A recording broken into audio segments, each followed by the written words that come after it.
Hello ఎవరండి? Sir నా పేరు దండి మర్దూక్, ఎక్స్ హిందూ దండి శివ. ఏదండి? ఎక్స్ హిందూ దండి శివ సార్. ఎక్స్ హిందూ దండి శివానా? అవును సార్. అదేంటి ఎక్స్ హిందూ? నాకు అర్థం కాదు. ఎక్స్ హిందూ అంటే ఈ మధ్యన అందులో నుంచి బయటకు వచ్చాను సార్. నా మీద కుల విపక్ష, నా మీద జాత్యహంకారం, నా మీద ఇంత జరిగినా కూడా సోషల్ మీడియాలో పెద్దవాళ్ళు, పెద్ద ఛానల్ అంటే సబ్స్క్రైబ్ పెరిగిపోయి ఏదైతే పెద్దవాళ్ళు అనే వాళ్ళు ఏదైతే ఉన్నారో వాళ్ళు కూడా దాన్ని ఖండించలేదండి. దానికోసం నేను బయటకు వచ్చేసాను. ఏం ఖండించారండి? దేని గురించి ఖండించాలి? ఏం జరిగింది మీకు? ఏంటి ఆ వివక్ష? జాతి విపక్ష సార్. అదే ఏంటది? అంటే ఇప్పుడు మాదిగ వాళ్ళని అమ్మనా బూతులు తిట్టడం,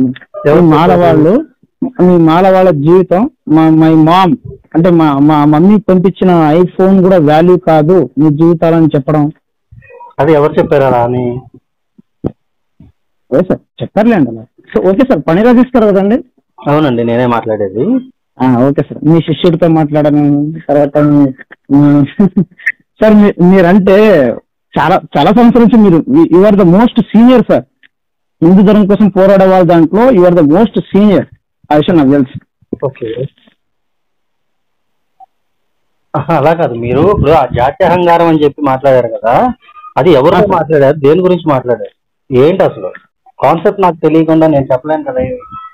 అదే సార్, ఇప్పుడు కడుపు చేర్చుకుంటే పేగులు మన కాళ్ళ మీదే పడతాయి అన్నట్టు దాని గురించి పక్కన పెట్టండి సార్. అన్నీ ఎక్స్ హిందూ. ఓకే, అంటే ఎక్స్ హిందూ ఎందుకు అవ్వాల్సి వచ్చిందని అడుగుతున్నాను. ఎక్స్ హిందూ ఎందుకు? వెరీ గుడ్ క్వశ్చన్ సార్, మంచి ప్రశ్న అడిగారు. అంటే సార్ ఫస్ట్ మీలో సార్ ఫణిరాజేష్ గారు, మీ హిందూ ధర్మంలో ఉన్న జాతి, ఆ కుల విపక్ష, ఆ జాత్యహంకారం దయచేసి కొంచెం మానుకోండి సార్. లేదంటే మాలాంటి కట్టర్ హిందూ కూడా బయటికి రాము సార్. నాకు ఒక గ్రంథంలో నుంచి మీరు చూపించి చెప్పండి. ఈ గ్రంథంలో ఈ జాత్యహంకారం ఉంది, ఈ కులాహంకారం ఉంది, దీని గురించి ఇట్లా మాట్లాడుతున్నాం అన్నది ఒక చోట నుంచి మీరు చూపించి చెప్పించండి. దీని వల్లనే నన్ను ఇలా వేలెత్తి చూపిస్తున్నారు అనేది మీరు చెప్పండి. అంటే మీరు హిందూ ధర్మంలో నుంచి ఇప్పుడు బయటకు వచ్చి హిందూ ధర్మానికి వ్యతిరేకంగా మాట్లాడుతున్నారు అనే రీతిలో నేను మాట్లాడుతున్నాను కాబట్టి మీరు అందులో ఉన్నటువంటి ఆ జాత్యహంకారం కానీ, కులహంకారం కానీ, కుల వివక్ష కానీ మీరు ఏదైతే చెప్తున్నారో ఆ కాన్సెప్ట్ అన్నది మీరు అందులో నాకు చూపించండి. అరణ్యపురం సార్ మహాభారతంలో కూడా, కానీ మీరు చూపించండి అంటున్నారు. అక్కడ తీరు చూస్తే నేను అరణ్యపురం చెప్పగలను, శల్యపురం చెప్పగలను, ఈశపురం చెప్పగలను. ఇప్పుడు మీరు చూపించడం మాత్రమే కాదు, అక్కడ ఏం జరిగింది, ఎందుకు జరిగింది అన్న దాని. అదే సార్ పని రాజేష్ గారు, నేను మీతో పని రాజేష్ గారితో మాట్లాడుతున్నానన్న ఇంగిత జ్ఞానం ముందు నేను మాట్లాడుతున్నాను. దయచేసి మీరు అడ్డుపడకండి. నేను ఇక్కడ వెంటనే అరణ్యపురంలో జరిగింది, శల్యపురంలో జరిగింది, ఇవన్నీ వెంటనే వక్రీకరించి చెప్పగలను. కానీ అక్కడ జరిగింది వెంటనే అక్కడ ఆ సందర్భానికి తగినట్టుగా అక్కడ వెంటనే ధర్మపరంగా అక్కడ సమాధానాలు ఉన్నాయి. నేను అవి ఎలా చెప్పగలను? మరి కానీ నాకు జరిగింది ఎవరు ఖండించారు? నాకు జరిగింది ఎవరు నాకు సపోర్ట్ చేశారు? జరిగిందంటే మీకు అసలు ఏం జరిగింది, ఎక్కడి నుంచి జరిగింది, ఏంటి నాకు క్లారిటీ ఇవ్వకుండా, అసలు ఏంటి అన్నది చెప్పకుండా మీరు ఇలా కంటిన్యూగా మాట్లాడుకుంటూ వెళ్ళిపోతే నేనేం కంటిన్యూ కాదు. నేను అరణ్యపురం అనగానే మీరు అక్కడ సందర్భం నాకు తెలుసు సార్. నేను కూడా ఒకప్పుడు మామూలు కట్టర్ హిందూ కాదండి, ఒక ఆర్ఎస్ఎస్ అండి. నేను కూడా ఆర్ఎస్ఎస్ జిల్లా స్థాయి కాకపోయినా జిల్లా ఖండ ప్రచారకండి నేను కూడా. కానీ నా హృదయం ఎంత పగిలిపోతే నా మాల జాతిని, నా స్త్రీలని, నా ఇంట్లో వాళ్ళ స్త్రీలని ఎంత పచ్చి బూతులు తిడితే నేను ఇంకా గుండె పగిలిపోయి ఏడ్చుకుంటూ బయటకు రావాల్సిన పరిస్థితి వస్తుంది. మీరు కూడా ఆలోచించండి సార్. ఎవరు? నేను ఎప్పుడు ఒక మాట చెప్తుంటాను, మీరే సార్, మీరే ఈ సోషల్ మీడియాలో పోరాడుతున్న వాళ్ళే, మీ సీనియర్ వాళ్ళే. స్పెసిఫిక్ గా ఫలానా వాళ్ళు ఇది చేశారని చెప్పండి నాకు. మీరే సార్, మీ సోషల్ మీడియాలో పోరాడుతున్న వాళ్ళు, నా ధర్మం, నా దేశం అని పోరాడుతున్న వాళ్ళే సార్. కాదు, మీరే అంటే నేనా? అందులో మీరైతే లేరుగా. నేను అడుగుతుంది అదే, మీరే అంటే ఎవరు? ఇప్పుడు మీరే అంటే ఇక్కడ డైరెక్ట్ ఆన్సర్ నేనని వస్తుంది మీరు చెప్పిన దాన్ని బట్టి. మీరైతే కాదు సార్. అయ్యో సార్, ఒక్క నిమిషం. ఆ పాపం నాకెందుకు సార్? ఏ రోజు పని రాజేష్ స్ట్రేట్ ఫార్వర్డ్ సూటిగా మాట్లాడతాడు, కానీ కొంతమంది అర్థం చేసుకోలేక ఆయన్ని అలా పక్కన పెట్టి, అంటే కొంతమంది శిష్యులు అనే వాళ్ళే వెన్నుపోట పొడిస్తే ఆయన ఈ రోజు అలా తయారయ్యాడు. కానీ మేము కూడా చాలా సీనియర్ కట్టర్ హిందువులే సార్, మమ్మల్ని కూడా కొంచెం చూడండి. కానీ ఈ ఆ రోజు మీకు ఏదైతే వెన్నుపోటు పడిందో, ఈ రోజు నా జాతి విపక్ష, నా మీద జాతి విపక్ష జరిగితే నేను కూడా బయటకు వచ్చాను సార్. తప్పేముంది? నేను కూడా అంటే నేను బయటకు రాలేదండి, గుర్తుపెట్టుకోండి. నేను హిందూయిజం అనేది కానీ సనాతన ధర్మం కానీ ఒక్క నాటికి వదిలిపెట్టి బయట రావడం అనేది ఉండదు. ఇప్పుడు ఎవడో నాకు వెన్నుపోటు పొడిచాడు కాబట్టి నేను కూడా వాడికి తగ్గట్టుగా వాడికి హ్యాండ్ ఇవ్వడానికి కోసం అని చెప్పి ధర్మాన్ని వదిలిపెట్టి బయటకు వచ్చేసి వ్యతిరేకంగా పోరాడుతూ కరెక్టా సార్? ఒక్క నిమిషం సార్, మీకు జరిగిన అన్యాయం ఎంత పెద్ద అన్యాయం జరిగినా మీరు ధర్మాన్ని వదిలిపెట్టలేదు. నాకు జరిగిన పెద్ద అన్యాయం కూడా కర్ణుడిలాగా నేను బయటకు వచ్చేసాను సార్. అదే మీకు జరిగిన అన్యాయం ఏంటో నాకు చెబితే, ఇప్పుడు కర్ణుడు బయటకు వచ్చాడు అంటే కర్ణుడి గురించి క్లారిటీ తీసుకుంటే రాదేడు అంటున్నారు. ఆయన పెరిగిన విధానమే, కానీ పుట్టిన విధానం అయితే ఆయన దానికి కాదు కదా పుట్టింది, ఆయన క్షత్రియుడు. ఇంకొక విషయం మీరు ఇక్కడ గమనించాలి. మీరు ఇప్పుడు మహాభారతం అని కాదు, మీరు దేని నుంచి తీసుకున్నా సార్ నేను దానికి సమాధానం చెప్పగలను. మీకు ఆ సత్తా ఉందండి, మీకు ఆ సత్తా ఉంది. నాకు మీ దగ్గర గ్రంథాల గురించి మాట్లాడేంత సత్తా నా దగ్గర లేదు. సరే, కానీ మీరందరూ పెద్దవాళ్ళు ఎక్కడికి వెళ్ళిపోయారు? నన్ను అంత దూషిస్తుంటే, నా మీద అంత జాతి విపక్ష చేస్తున్నప్పుడు మీ పెద్దవాళ్ళు ఏమైపోయారు? నేనేం చెప్తాను? ఇప్పుడు మీకు జరిగింది ఏంటన్నది నాకు తెలియనప్పుడు నన్ను అడిగితే నేనేం చెప్తాను? దేని గురించి అని చెప్పాలి. ఇప్పుడు నేను ఒకటే మాట చెప్తా. ఒక్క నిమిషం సార్, నా మీద అంత జాతి విపక్ష జరుగుతున్నప్పుడు మీ పెద్దవాళ్ళు ఏమైపోయారు? మళ్ళీ అదే మాట. అసలు జరిగింది ఏంటో నాకు తెలియకుండా ఏం చెప్పండి నేను అడుగుతున్నా. సరే, ఒక విషయం గుర్తుపెట్టుకోండి. ఇప్పుడు క్లియర్ గా చెప్పాలి అంటే నేను ఎప్పుడు ఒకటే మాట చెప్తాను. ఎదుటివాడు ఎవడైనా సరే నిన్ను వేలెత్తి చూపిస్తూ నువ్వు తక్కువ కులవాడు అంటే వాడిని ఒక చెప్పుతో కొట్టాడు. మనం తక్కువ వాళ్ళమే, మనం తక్కువ వాళ్ళమే అనేటువంటి చెప్పేవాడు ఎవడైతే ఉన్నాడో అంటే 2 చెప్పులతో కొట్టనని చెప్తాడు. నిన్ను నువ్వే గౌరవించుకోలేనప్పుడు ఎదుటివాడు ఎందుకు గౌరవిస్తాడు? అవసరం ఏముందాడికి? నువ్వు ముందు గౌరవించుకోవడం నేర్చుకో. నువ్వు తక్కువవాడు అని ఎవడు చెప్పాడు? నేను అలా మాట్లాడతాను కాబట్టి వాళ్ళకి నచ్చదు. వాళ్ళు కూడా వీళ్ళు అగ్రవర్ణాల వాళ్ళు కాబట్టి. కానీ నేను అసలు యాక్చువల్గా ఇలా మాట్లాడకూడదు. ఎందుకంటే ఇది వర్ణాశ్రమ ధర్మాల గురించి పట్టించుకొని ఒక ముందుకెళ్తే కనుక శూద్ర వర్ణాల్లో అందరూ వస్తారు, మ్యాక్సిమం అందరూ వస్తారు. ఎవరైతే విజులు కాలేని వాళ్ళు, మిగతా 3 వర్ణాల వాళ్ళు ఎవరైతే కాలేని వాళ్ళు ఉన్నారో ప్రతి ఒక్కరు కూడా శూద్రుల కిందకే వస్తారు. ఇక్కడ శూద్రులనే చెప్పబడింది. మధ్యలో ఇక్కడ కులం ఎక్కడి నుంచి వచ్చింది? నేను ఆల్రెడీ నిన్న కాక మొన్న ఒక వీడియో పెట్టా. ఇది 2020లో నేను చేసినటువంటి లైవ్ ప్రోగ్రామ్ లో చెప్పిన వీడియో. ఇప్పుడు ఒక్క నిమిషం పని రాజేష్ అన్న, గ్రంథాల పరంగా నేను అడిగే అంత నాకు ఇది లేదు. గ్రంథాల గురించి అనే చెప్పలేదు. ప్రజెంట్ జరిగినటువంటి ఇప్పుడు ఒక్క నిమిషం పని రాజేష్ గారు, దయచేసి ఒక్క నిమిషం వినండి. మరి ఇప్పటికీ మరి ఈ బ్రాహ్మణ కులము, ఈ కులాలు ఎందుకు సార్? సరే, నేను అదే చెప్తున్నా. కులము కాదది, బ్రాహ్మణం అనేది వర్ణము. బ్రాహ్మణ, క్షత్రియ, వైశ్య, శూద్ర, చాతుర్వర్ణ మయా సృష్టం గుణకర్మ విభాగస్య భగవద్గీతలో ఉంటది. భగవద్గీతలో చెప్పింది. మరి అలాంటప్పుడు ఆయన చెప్పింది 4 వర్ణాలు నా చేత సృష్టించబడ్డాయి అంటున్నప్పుడు కులాలు ఎక్కడ నుంచి ఇస్తారు? నేను అదే అడుగుతున్నాను. మరి అదే కులాలను అడ్డు పెట్టుకుని, ఒక్క నిమిషం సార్ ప్లీజ్, ఒక్క నిమిషం సార్, మరి అదే కులాలని అడ్డు పెట్టుకుని ఒకనొకప్పుడు మీ శిష్యులు తర్వాత ఇంకా మిగతా వాళ్ళందరూ కలిసి అదే ఏదైతే అది అడ్డు పెట్టుకుని నువ్వు ఒకప్పుడు నువ్వు మాట్లాడుకునేవి నీ భార్యని, నీ మాన స్త్రీని చేస్తాను, నీ మాన స్త్రీల్ని అడ్డంగా ఒకరి తర్వాత ఒకరు చేస్తారంట సార్ బ్రాహ్మణులు. ఏంటంటే మీ మాల స్త్రీలని ఒకరి తర్వాత ఒకరు చేస్తామని చెప్పి బ్రాహ్మణుడు అని ఒకడు హిందూ ధర్మం కోసం పోరాడుతాను పెద్ద ప్రజెంటేషన్ ఇస్తాడు సార్. మీ అందరికీ సుపరిచితుడే, పెద్ద ప్రజెంటేషన్ ఇస్తూనే ఉంటాడు. ఎవడాడు వాడు ఆ మాట అంటాడు సార్. ఆ మాట అన్నాడు, నేను అనిపించుకున్నాను. అందుకే నేను ఈ హిందూ ధర్మం వద్దు, ఈ మొడ్డల ధర్మం వద్దు అని చెప్పి అందుకే బయటకు వచ్చాను సార్. అంతేగాని నాకు హిందూ దేవీ దేవతల పైన ఒక్క నిమిషం సార్, అందరికి ఎలా చుట్టేస్తారు మీరు? హిందూ దేవీ దేవతలపై నాకు ఎటువంటి ఇది లేదు సార్. దీని అమ్మ హిందూ ధర్మం అంటేనే ఇంతేనా? అది కూడా 2021. Control control control. ఇప్పుడు సార్ ఈ కాలంలో కూడా జాతీయ ఒక్క నా కొడుకు చేసిన దాన్ని మొత్తం ధర్మానికి చుట్టద్దు సార్. ఈ కాలం కూడా జాతీయ పక్షి ఏంటి సార్ మీకు? ఏది ఎవడో చెప్తే నేను చెప్తా క్లారిటీ. సార్ ఆపండి సార్, మీరు ఏదో పోరాడతారంటారు కానీ మీలో ఉన్న జాతీయ పక్షిని తీసేయండి. మళ్ళీ అదే మాట. అసలు మీలో ఉన్న జాతీయ పక్షిని తీసేయండి సార్. మాలాంటి వాళ్ళు ఎందుకు బయటకు వస్తారు సార్? మళ్ళీ జాతి బాబు నేను బీసీ ఏ అగ్నికుల క్షత్రియ, ఇంకా చెప్పాలంటే బెచ్చ వాళ్ళు, లేదంటే జాలర్ వాళ్ళు, లేదంటే ముదిరాజులు అంటారు మమ్మల్ని. ముదిరాజులు నాకు కూడా ముదిరాజు గుర్తొచ్చింది. మాట్లాడివ్వండి సార్ ప్లీజ్. ఒక్క నిమిషం సార్, ఒకరి తర్వాత ఒకరు మాట్లాడదాం. క్రాస్ టాక్ వద్దు.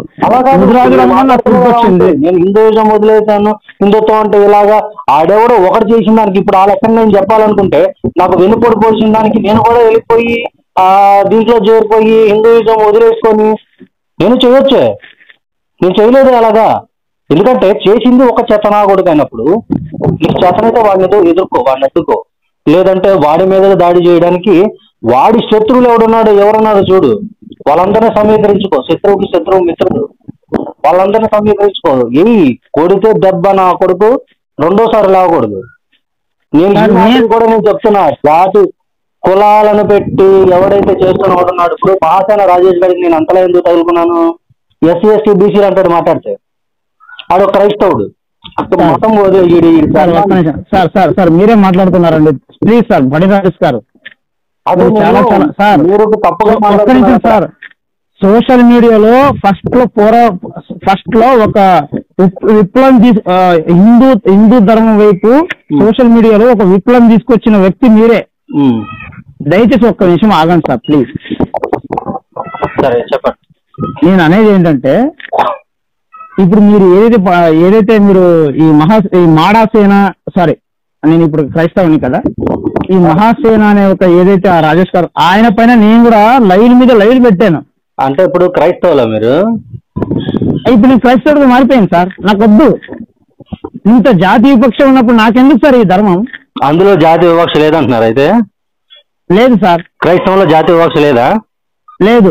30 ఉన్నాయి డినామినేషన్స్, తెలుసా మీకు? హిందూ ధర్మంలో డినామినేషన్స్ లేవా? అయ్యి హిందూ ధర్మంలో ఉన్నా సరే అందరూ కలిసి రావాలని పోరాడుతున్నాం. మేము అందులో ఉండి మాట్లాడుతున్నాం. ఒక్క నిమిషం సార్, ఒక్క నిమిషం. మేము కూడా క్రిస్టియన్స్ లో ఇన్ని డినామినేషన్స్ ఉన్నా కూడా అందరూ ఒక క్రైస్తవానికి అన్యాయం జరుగుతుందంటే అందరూ కలిసి వస్తారు. ఓహో, అంటే ఇప్పుడు దాని గురించి మతం మారారు అయితే మీరు? కాదు మరి నేను హిందూ నా దేశం నా ధర్మం, నా దేశం నా ధర్మం అని చెప్పి ఇంత గట్టిగా పోరాడితే ఈ కలికాలంలో కూడా, అంటే ఈ 2024 సెంచురీలో కూడా, ఈ 2024 లో కూడా నా మీద జాతీయ పక్ష అమ్మన పచ్చి బూతులు తెచ్చారంటే ఇంకా నాకు వద్దు. నేను ఎలా నమ్మాలి? సార్ ఇంత ఉందంటే ఇంకెందుకు? వద్దు. నేను క్రైస్తవుడు మారిపోయాను సార్. నేను మీ మీద జరిగిందంటే నేను ఎలా నమ్మాలి? నా లైవ్ చూడండి సార్, నా లైవ్ చూడండి, నా ఛానల్కి వెళ్ళండి, ఆధారాలతో నేను నిరూపించాను. ఒక్కసారి నాకు అవి అన్ని పంపించండి, నేను చూసి మాట్లాడతాను. అయితే ఓకే సార్. నాకు తెలియకుండా చూడకుండా నేను తెలియకుండా మాట్లాడకూడదు కదా. ఇప్పటికీ కూడా అరే నువ్వేం పీక్తావురా, ఇప్పుడు నా క్రైస్తవంలోకి వెళ్ళిపోయావు, అయితే ఏంటి నా బ్రాహ్మణుల పూజలు, నా బ్రాహ్మణుల సులు నాకుతావు అంటే ఇప్పటికీ అదే కాదు సార్. వీళ్ళు మారారు సార్.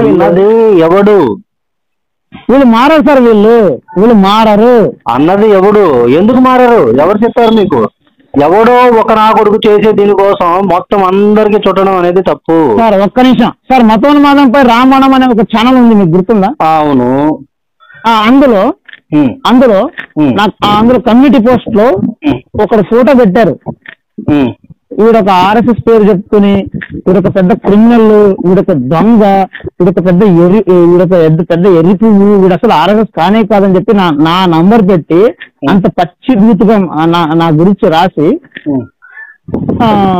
తర్వాత వీడు ఎక్కడైనా కనబడితే వెంటనే చంపేయండి, కనీసం చంపకపోతే కనీసం కాళ్ళు చేతులను నరకండి అని చెప్పి రాసి పెట్టారు సార్. ఇప్పుడు యాక్చువల్గా మీరు క్రైస్తవుడిగా ఉన్నప్పుడు చేశారా లేకపోతే హిందువుగా ఉన్నప్పుడు చేశారా? మాట హిందూగా ఉన్నప్పుడు చాలా వరకు టాలరేట్ అయింది. నేను అడుగుతున్నది, హిందువుగా ఉన్నప్పుడు మీ మీద దాడి చేసిన ఏదన్నా ఉంటే కనుక నాకు పంపించండి. ఇప్పుడు మీరు క్రైస్తవుడిగా మారిపోయిన తర్వాత నేను కూడా సపోర్ట్ చేయను. ఎందుకంటే మీరు ఏదైనా మాట్లాడదలుచుకుంటే కనుక మీరు హిందువుగా ఉండి హిందువుగా పోరాడాలి. ఇప్పుడు నాకు చేశారు, నన్ను చేయాల్సిన రీతిలో నన్ను ఇది చేశారు, నేను క్రైస్తవుని అన్నారు, మీ దేవుడు ఇలాగా అలాగా అనేసి అంటే ఎవడో సన్నాసి వచ్చి అడిగితే వాడికి ప్రూవ్ చేసుకోవాల్సిన పరిస్థితి వచ్చింది నాకు. సార్ ఒక్క నిమిషం సార్, పని రాజేష్ గారు, నేను విశాఖపట్నం అండి. నేను కూడా అడ్రస్ చెప్పడం, నేను కూడా విశాఖపట్నం అండి. ఎక్కడ విశాఖపట్నంలో మీది? మద్దలపాలెం సార్. ఓకే, మాది దువ్వాడ, రాజీవ్ నగర్. Very good. అంటే మన దువ్వాడ అంటే ఓకే, బ్రిడ్జ్ దాటిన తర్వాత అంటే ఫ్లైఓవర్ దాటిన తర్వాత, ఫ్లైఓవర్ దిగిన తర్వాత sir Duvvada railway station out side, ఇటు సైడ్ దువ్వాడ ఫ్లైఓవర్ దగ్గర నుంచి రాజీవ్ నగర్ బోర్డు నుంచి రావు. ఓకే, రాజనగర్ నాకు తెలుసండి. అది పక్కన పెడితే సార్, హిందూలో సార్ ఇప్పటికీ నేను నా హృదయం ఎంత గాయపడితే నేను ఇటువైపు వచ్చానని పక్కన పెట్టండి. అప్పుడు నాకు అంత అన్యాయం జరుగుతుంటే, నాకు అంత పచ్చిబూతులు అంత నేను ఇది చేస్తున్నప్పుడు సార్, వీళ్ళందరూ సోషల్ మీడియాలో మాత్రం హీరోలు సార్. నేను క్షేత్ర స్థాయిలో పోరాటం చేసిన వ్యక్తి, 256 కుటుంబాలు గర్వాప్సు చేసిన వ్యక్తి, ఒక RSS అండి నేను. ఇప్పుడు మేము కూడా చేసామండి. ఇప్పుడు ఫీల్డ్ వర్క్ మేము చేసాము, మేము కూడా ఇలా చేసుకుంటాను వచ్చాము. వాళ్ళు ఎవరైతే చేసిన వాళ్ళు ఉన్నారో చేసిన వాళ్ళను కూడా మేము మాట్లాడాం. ఆన్లైన్ లో చేసే పోరాటాలు ఏమన్నా బయటకు వచ్చి చేస్తే తెలుస్తుంది. మీరు చేసే లైవ్ లో మొఖాలే చూపించరు. మీరు గోపి అనేవాడు, తర్వాత ఈ అభిమన్యు అనేవాడు, తర్వాత వీళ్ళందరూ ఏదైతే ఈ కిరణ్ అనేవాడు, వీళ్ళందరూ ఏదైతే ఉన్నారో వీళ్ళు మొహాలు చూపించుకోరు, ఐడెంటిటీ చూపించుకోరు. కానీ క్షేత్రస్థాయిలో ప్రాణానికి పణంగా పెట్టి సువార్తలు అడ్డుకోవడం, సక్రమంగా లేకుండా అక్రమమైన చర్చల్ని వెంటనే మూసివేయడం, తర్వాత ఇది సీక్రెట్, ఇది గర్వాప్సులు కూడా చేయడం, ఇవన్నీ ఏం చేస్తే ఈ లంజా కొడుకులు, అందులో ఒక బ్రాహ్మణ పిలక ఆడప్పుడు ఏది నేత్రమణం ఛానల్, తర్వాత మతోన్మాదం రామణం ఛానల్. రైట్, ఇప్పుడు పాయింట్కి వచ్చారు. ఇక్కడి నుంచి ఇప్పుడు నేను చెప్తాను మీకు, ఒకటి గుర్తుపెట్టుకోండి. ఒకడు చేసిన దాన్ని మొత్తం సమాజానికి చుట్టొద్దని ఎందుకు అంటున్నానంటే సార్, ఒక్క నిమిషం ఆగండి. నేత్రామణం కాదండి, రాత్రికి రాత్రి ఆ నేత్రామణం ఛానల్లో ఆ రోజు ఒక లైవ్ జరిగింది సార్. ఒకనొక నేత్రామణం ఛానల్లో ఒకనొక లైవ్ జరిగింది. అందులో వాడు హీగో అరెక్ట్ అయింది సార్. మీకు పని రాజేష్ గారు, మీరంటే చాలా రెస్పెక్ట్. మీ నుంచే చాలా శిష్యులు బయటకు వచ్చారు. ఓకే, ఆ శిష్యులు చాలా ఎదిగారు, నాకు అవసరం లేదు ఆ లంజ కొడుకుల గురించి. నేనైతే ఒక విషయం చెప్తున్నా సార్, మీరు శత్రువు అయినా సరే అన్యాయం జరిగితే, బాబు నీకు అన్యాయం జరిగింది అంటారా, లేదంటే అరే మనోళ్ళే అన్యాయం చేశారు కదని చెప్పి వాళ్ళని సంకలం వేసుకుంటారా సార్? నేను అక్కడ అన్యాయం జరిగిన దాన్ని బట్టి చెప్తాను, అన్యాయం జరిగింది అనే దాన్ని బట్టి చెప్తా. ఇప్పుడు నేటి రామబాణం అన్న దాంట్లో మొత్తము ఇప్పుడు ఏదైతే నా విషయంలో జరిగినటువంటి కొలాప్సేషన్ ఏదైతే ఉందో ఆ లంజా కొడుకే మూలకారం. వాడి పేరు ప్రసాద్ పంతులు అని చెప్పుకొని వచ్చాడు నా దగ్గరికి. ఆడి పేరు ప్రసాద్ కాదు, రాము కాదు, ఇంకేదో ఉండుండొచ్చు బహుశా. వీడు నోటి దూలగాడు. వాడి నోటి దూల కొద్ది, మామూలు నోటి దూల కాదండి, అదే వాడి నోటి దూల కొద్ది సీఎంని చంపేస్తానంటే అని తీసుకెళ్లి లోపలేసారు. మన వాళ్ళు ఇడిపించుకొచ్చారు. తర్వాత ఇంకోసారి ఒక నిమిషం, వాళ్ళు కూడా ఇడిపించుకొచ్చింది ఎవరు ఆ టైంలో సార్? మీకు పని రాజేష్ గారు, ఒక్క నిమిషం నాకు మాట్లాడడానికి టైం ఇవ్వండి. చంపే ఒక్క నిమిషం సార్. ఎప్పటికైనా కానీ ఈ మన చీరలో ఒక సంఘటన జరిగింది, గుర్తుందో సార్? ఆ సువార్తను అడ్డుకున్నప్పుడు మేరీ లంజా అని చెప్పి ఏదో పెద్ద అడ్డుకున్నారు కదా చీరాల్లో. అవును సార్, మీరు గుర్తుపెట్టుకోండి, ఒక హిందువు వీళ్ళు చెప్పే ఈ సోషల్ మీడియాలో తొడగొట్టే ప్రతి లంజా కొడుకు చెప్పిన మాట, ఈ కరుణాకర్ సుగ్గుణ నుంచి లలిత్ కుమార్ అనే లంజా కొడుకుల దాకా వీళ్ళు ఏదైతే తొడలు కొడతారో అది ఒక హిందూ ప్రతి పొరపాటున వినేసి క్షేత్రస్థాయిలో వాడు కనుక సీరియస్ గా తీసుకుని పోరాడాడు అనుకోండి, అన్న నీ మాట వినేసి నేను పోరాడానన్నా, ఇప్పుడు నేను నా మీద కేసు అయిందనంటే ఒకడు రాడన్న, ఒక్కడు కూడా రాడు. కానీ వచ్చేది ఒకరు, ఎవరంటే ఒక జాతీయ సంస్థ, వాళ్ళు మాత్రమే వెనక్కి తీసుకురాగలరు. దీన్ని కూడా చీరాల్లో జరిగిన సంఘటనను కూడా ఈ గోపి అనే ఎరుపు గాడు, అదే నేను ఫోన్ చేశాను, నేను మాట్లాడాను, ఇక ఈ డీజీపీతో మాట్లాడడం అయితే ఇక నేను మాట్లాడాను కాబట్టి ఆ పాంప్లెట్ నాదే, ఆ క్వశ్చన్ కూడా నాదే. ఇక ఆ పిల్లలు కూడా ఆ పిల్లలు కాదండి, ఆ పేరు ఈశ్వరు, తర్వాత శ్రీనివాస్, వాళ్ళని తీసుకొచ్చి మేము రాత్రంతా స్టేషన్ దగ్గర కూర్చుని మా సంస్థ వీడు మొత్తం క్రెడిట్ అంతా వీళ్ళు ఎలా చేసుకుంటారు సార్? నాకు అక్కడ అర్థం కాదు. ఇప్పుడు వాళ్ళ ఛానల్లో కొన్ని నడిచినటువంటి గర్వాపసి, యాక్చువల్ గా శివశక్తి అంటే శివశక్తి టీం చేసి ఉండొచ్చు, కానీ మిగతా వాళ్ళ సంగతి అనేసరికి మనకైతే పెద్ద తెలియదు. కానీ బూతు ఛానల్ అండి, పని రాజేష్ గారు, శివశక్తి టీం లేనే లేదు, క్షేత్ర స్థాయిలో శివశక్తి టీం లేనే లేదు. నేను బల్ల గుడి చెప్తున్నా, నేను ఒక జాతీయ సంస్థలో పనిచేశాను, ఒక కార్యకర్తగా ఒక మాట మాట్లాడిస్తారా? కార్యకర్త నుంచి జిల్లా దాకా నేను ఎదిగాను సార్. వాళ్ళు ఎక్కడ సార్? వాళ్ళ సంస్థలు ఎక్కడ సార్? క్షేత్రస్థాయిలో ఉన్నాయా వాళ్ళ కార్యకర్తలు? అదే ఒక మాట చెప్తాను. ఇప్పుడు చెప్తున్నటువంటి బూతు సేనలు ఏవైతే ఉన్నాయో, ఆ బూతు సేనలు ఈ మధ్యలో ఎప్పుడు 2022లో అంటే 2021లో నా ఛానల్ లేపేసి నా మీద దాడి చేయడం మొదలైన దగ్గర నుంచి 2022లో వీళ్ళు ఏవైతే గర్వాపసీలు చేశామని చెప్పేసి లైవ్లు పెట్టుకుని చేసామని వాళ్ళు ఉన్నారో, ఏవి కూడా వాళ్ళ సొంతమై కావు, నాకు తెలుసు. అవి వేరే వాళ్ళు చేయటం, తీసుకొచ్చి వీళ్ళకి క్రెడిట్ చేయడం అనేది A to Z నాకు తెలుసు. అసలు జరుగుతున్నది ఫస్ట్ నుంచి కూడా. ఒక్క నిమిషం ఉండండి, మీరు ఆ సంస్థ దాచిపెడుతున్నారు. నేనే చెప్తున్నా, సమరస్త సేవా ఫౌండేషన్ సంస్థ తెలుసా సార్ మీకు? తెలుసు. Yes sir. అందులోనే నేను జిల్లా ఖండ ప్రచారక్ అండి. ఓకే. అందులో ఒక జిల్లా ఖండ ప్రచారకు క్షేత్రస్థాయిలో నేను పోరాడుతున్న ఒక వ్యక్తి, ఏదో పొరపాటున ఒక ఛానల్ పెట్టుకున్నాను. ఈ కిరణ్ గారు కానీ ఒకప్పుడు దండి శివ అండి, ఇప్పుడు ఎక్స్ హిందూ దండి శివ. నాకు ఒకసారి మీ ఛానల్ లింక్ పంపించండి, నేను ఒకసారి మొత్తం కంప్లీట్ గా చూసి మీ మీద పోస్ట్ ఎవరో పెట్టారంటున్నారో ఆ పోస్ట్ వీలైతే నాకు స్క్రీన్ షాట్ పంపించండి. ఇది నాది వాట్సాప్ నెంబర్. ఏంటి సార్, ఎక్కడైనా కనబడితే సార్, ఎక్కడైనా కనబడితే చంపేయండి, కనీసం ఖాళీ చేతులను నడకాలట. నాకు అదే క్లారిటీ ఇవ్వండి ఫస్ట్. మీరు చెప్పిన మాట నేను ఎలా నమ్మాలి సార్? మతంపై రావణం ఛానల్లోకి వెళ్ళి కమ్యూనిటీ పోస్టులు మీరు చూసుకోండి సార్. అరే అప్పుడు అది చూసే వరకైనా టైం ఇవ్వండి.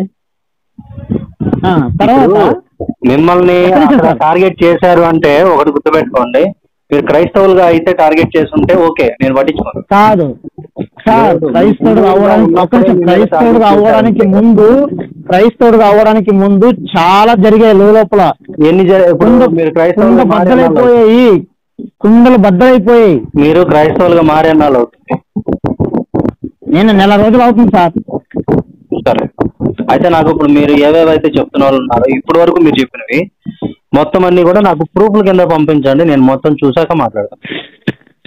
ఓకే అయితే, కానీ ఒకటి గుర్తుపెట్టుకోండి సార్, మీలో ఉన్న ఇప్పటికి జాతి విపక్షం మీరు తీసేసుకోండి. హిందూ ధర్మంలో చెప్పుకున్నాను, హిందూ ధర్మంలో జాతి విపక్ష తీసేయండి, నేను చాలా బాగుంటారు. మాలాంటి వాళ్ళని అంత హింసించకండి. నేను అగ్నికుల క్షత్రియుణ్ణి, నేను జాతి సార్ మీరు చూపించారండి. మీ హిందూ ధర్మం అంటేనే జాతి విపక్ష, జాతి విపక్ష అంటే హిందూ ధర్మం చెప్తారు. ఇప్పుడు మీరు అందులో ఉన్నప్పుడు మీకు తెలియదు ఆ విషయం? నా మీద జరిగేంత వరకు నాకు తెలియదండి. అదేంటది ఇప్పుడు అవి జరుగుతున్నాయి కాబట్టి వాటిని సంస్కరించుకుంటూ మనము మన ధర్మంలో ఉండి మనం పోరాడాలి, అంతేగాని బాబు ఒక్క నిమిషం ఆగు బాబు. ఇప్పుడు ఏదైనా నీ దాకా వచ్చేదాకా నీకు తెలీదు, నా దాకా జాతి వదిలిపెట్లా. నన్ను అన్నారు, అయ్యా నన్ను కూడా అన్నారు, అర్థమైందా? చేపలు పట్టుకునేవాడని అదని ఇదని నన్ను ఎన్ని అనొచ్చు అన్ని అన్నారు. నేను తట్టుకొని కూడా నిలబడ్డాను ఇందులో, ఎందుకంటే అది గొప్ప ధర్మం అని. సార్ ఆపండి దయచేసి. నేను మీకు ఫైనల్ ఒక వర్డ్ చెప్తాను సార్. నేను మా అమ్మ పంపించిన ఐఫోన్ బతుకులంతా కాదురా మీ మానవాళ్ళ జాతి బతుకులు అని అంటే ఇంకెలా ఉండాలి సార్? అది ఎక్కడ నేను ఎలా నమ్మాలి దాన్ని? మిమ్మల్ని ఆ టైంలో అన్నారు, ఎలా నమ్మాలి సార్? మీ హిందూ ధర్మంలో ఫస్ట్ కుల విపక్ష తీసేయండి సార్. హిందూ ధర్మం చాలా బాగుంటది. ఫస్ట్ మిమ్మల్ని మీరు సరి చేసుకోండి సార్. పోరాడుతున్నాం మేము, దాని గురించి కూడా పోరాడుతున్నాం. ఎందుకంటే ఇన్ని సంవత్సరాలండి నేను కూడా ఒక ఆర్ఎస్ఎస్ గా, సమరస సేవ ఫౌండేషన్ అంటే ఆర్ఎస్ఎస్ కాదండి. ఆర్ఎస్ఎస్ అంటే